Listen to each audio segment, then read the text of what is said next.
Hello, ഇന്ന് ഞാൻ വന്നിട്ടുള്ളത് നല്ലൊരു ചെമ്മീൻ ഫ്രൈ ആയിട്ടാണ് കേട്ടോ. ഡ്രൈ ഫ്രൈ ആണ്. അപ്പോൾ നല്ല ടേസ്റ്റ് ഉള്ളതാണ്. എല്ലാവരും ഉണ്ടാക്കി നോക്കാം കേട്ടോ.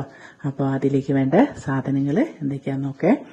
ഞാൻ അതിലേക്ക് വലിയുള്ളി, പച്ചമുളക്, വെളുത്തുള്ളി, ഇഞ്ചി ഇതെല്ലാം കൂടെ കൂട്ടി അരിഞ്ഞിട്ട് വെളിച്ചെണ്ണ ഒഴിച്ച് നല്ലോണം വഴറ്റി.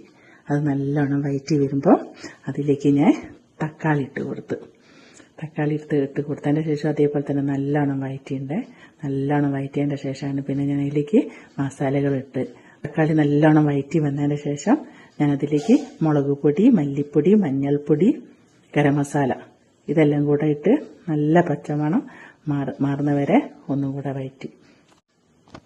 അത് കഴിഞ്ഞതിന് ശേഷമാണ് ഞാൻ അതിലേക്ക് കറിവേപ്പിലിട്ട് പിന്നെ ഒരു ചെറുനാരങ്ങൻ്റെ പകുതി ഞാൻ എടുത്തിട്ടില്ല, കുറച്ച് ഇട്ടിച്ചിട്ടേ ഉള്ളൂ കേട്ടോ. കുറച്ച് അതിലേക്ക് ആയിട്ട് അതും അതിലേക്ക് നല്ലോണം ഒഴിച്ചതിൻ്റെ ശേഷം നല്ലോണം ഇളക്കി കൊടുത്തിട്ടുണ്ട്. അത് ഇളക്കി കൊടുത്തതിന് ശേഷമാണ് ഇവിടെ ചെമ്മീൻ അതിലിട്ടത്. ചെമ്മീൻ അതിലിട്ടതിൻ്റെ ശേഷം നല്ലോണം ഇളക്കി കൊടുത്തിട്ട് വെള്ളം ഒഴിച്ചിട്ടില്ല കേട്ടോ. വെള്ളം ഒഴിക്കാൻ ഞാൻ ഡ്രൈ ഫ്രൈ ആയതുകൊണ്ടാണ് ഞാൻ അതിൽ വെള്ളം ഒഴിക്കാൻ. എളുപ്പത്തിൽ തന്നെ ചെമ്മീൻ അതിനത്ര വേഗമൊന്നുമില്ല, എളുപ്പത്തിൽ തന്നെ വേഗം വെന്തെടുക്കാം. പിന്നെ ഒന്ന് അടച്ച് വെച്ചിട്ടുണ്ടായിരുന്നു. ഞാൻ അടച്ച് വെച്ച് കുറച്ച് നേരം വേവിച്ച് പിന്നെ അത് ഒന്ന് തുറന്ന് നോക്കിയപ്പോൾ ഇങ്ങനെ ഉണ്ടായിരുന്നു.